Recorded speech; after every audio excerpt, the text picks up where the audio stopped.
పెంచి పెద్ద చేస్తుంది.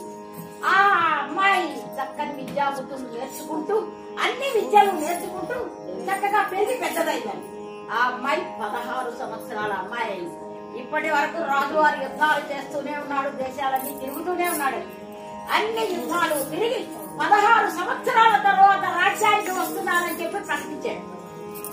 అలా ప్రకటించగానే ఈ రాజ్యంలో అందరూ ఆనందోత్సవాలతో ఉత్సవాలు చేస్తున్నారు. మహారాజు గారు తిరిగి వస్తున్నారు, అన్ని దేశాన్ని కొల్లగొట్టుకొస్తున్నారు.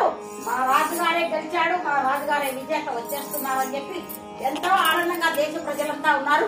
అదే విధంగా భార్య కుమార్తె, భార్య అయితే చాలా ఆనందపడిపోతుంది.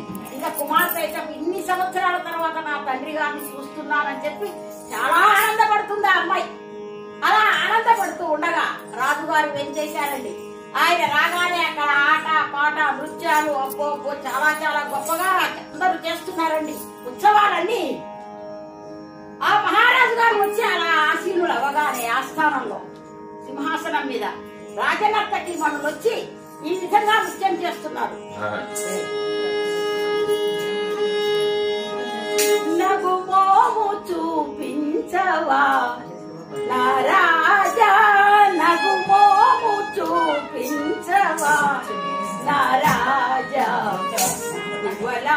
మనసులు ఉడికించు వేళ